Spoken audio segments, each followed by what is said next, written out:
Olá, turma, tudo bem?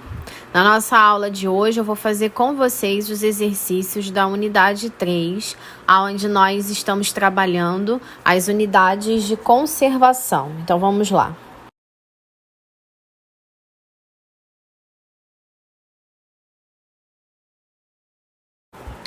Na página 415, na número 1, nós temos um mapa da região da Amazônia, que mostra justamente, o desmatamento de uma grande área da floresta amazônica. E daí ele diz o seguinte: a que informação ele está se referindo e quais as atividades econômicas responsáveis pelo problema apontado. Nós sabemos, que a floresta amazônica ela é uma imensa floresta, é a maior floresta do mundo. E sabemos também que nela nós temos uma grande quantidade de recursos que podem ser utilizados, para várias coisas no nosso dia a dia. Também sabemos, como eu já falei em aula para vocês, que não adianta a gente não ter um planejamento, de alguns recursos que nós precisamos utilizar, para que no final, depois a gente acabe não tendo mais esses recursos, porque a gente sabe que existem alguns recursos que não são repostos assim durante muitos anos, Então, há necessidade de você ter projetos, há necessidade de você verificar todas essas áreas aí de vegetação, porque nós sabemos que podemos ter problemas, futuramente, quanto ao seu intenso processo de desmatamento. Então, vamos lá.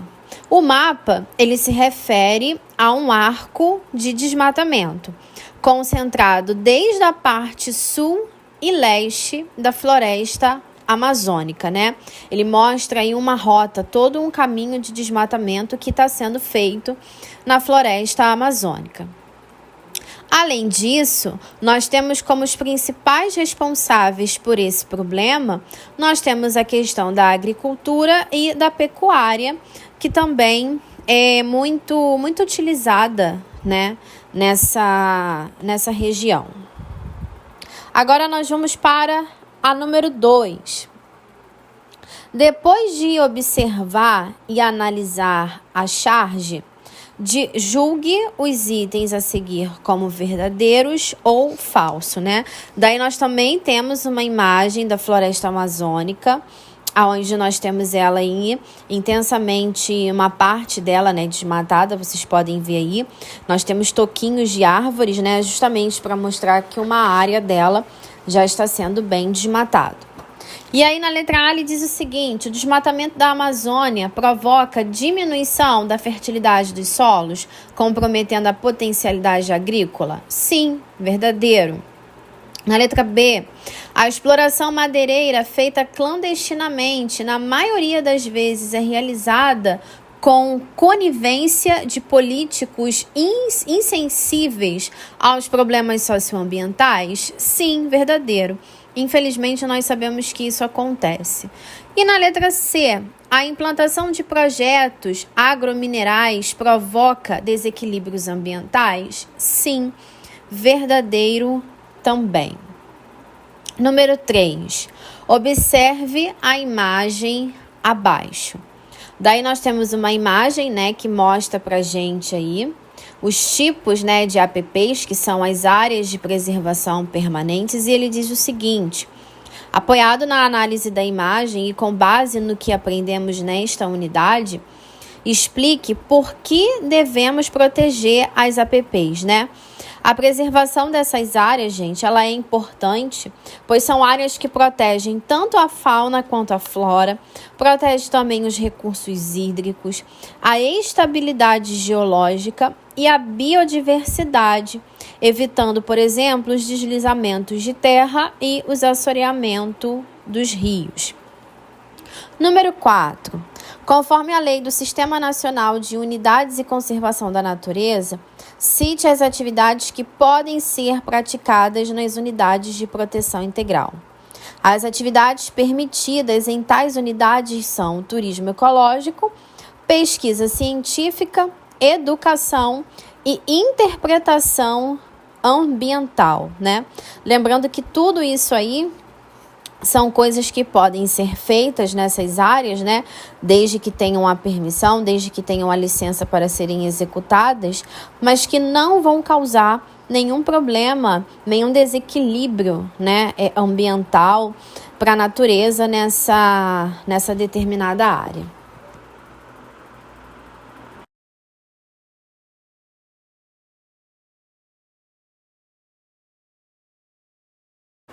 Agora vamos para a página 417, vamos lá. A número 1 diz o seguinte: com base no conhecimento sobre o avanço do desmatamento na floresta amazônica, cite 2 ações humanas que provocam esse fenômeno e 2 consequências socioambientais desse processo em áreas florestais, né? Então, como uma ação humana, nós podemos colocar o avanço da fronteira agropecuária, a expansão das cidades, as atividades madeireiras, as obras de infraestrutura, né, como estradas, portos, ou então até mesmo a geração de energia. Agora, como consequências socioambientais, nós podemos citar aumento da erosão, redução da umidade atmosférica, né, alterando a quantidade de pluviosidade.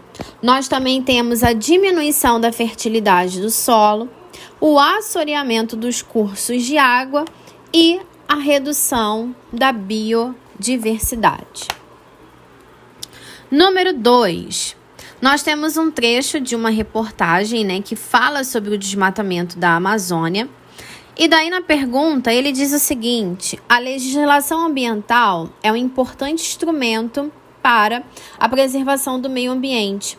Mesmo com diversas leis preservacionistas e a diminuição de danos ao meio ambiente em algumas áreas, o que precisaria ser melhorado para diminuir as taxas de desmatamento, né?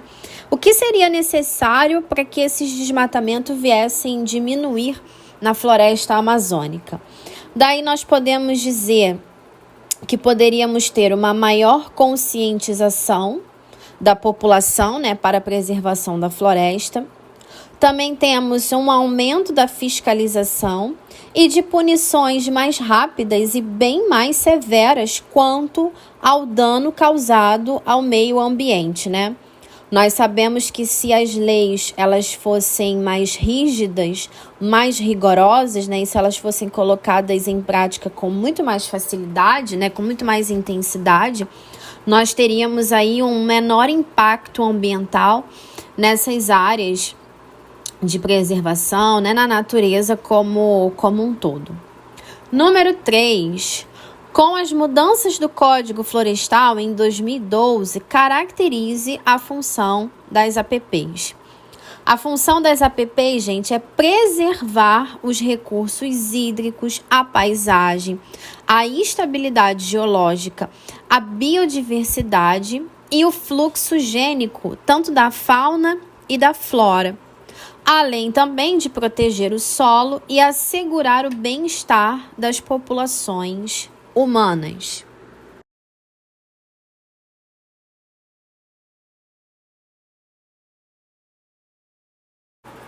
Número 4. O que são as unidades de conservação e quais seus objetivos principais? Nós sabemos que essas unidades de conservação, elas são espaços, na sua maioria públicos, né, destinados à conservação das paisagens naturais, incluindo relevo, solos, recursos hídricos e também os ecossistemas, né? É extremamente importante que haja, né, que se ocorra esse controle dessas unidades de conservação, porque, como eu já tinha dito, né, eu vou tornar a repetir, essa grande quantidade de recurso que nós temos, né, muitos deles são recursos que levam muito tempo para serem repostos, e existem outros, né, que por mais que você desmate, eles começam também a perder a sua fertilidade, né, a sua naturalidade em si, de tanto que você desmata, de tanto que você mexe naquela determinada área. Então é extremamente importante, né, que se tenha essas unidades aí de conservação.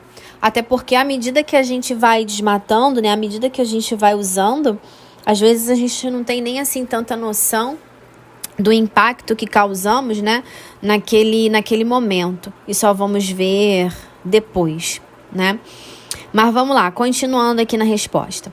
Existem também as unidades de proteção integral, tá? Em que os recursos, eles não podem ser explorados, e as unidades de uso sustentável, como as reservas extrativistas, onde é permitido o uso racional dos recursos naturais.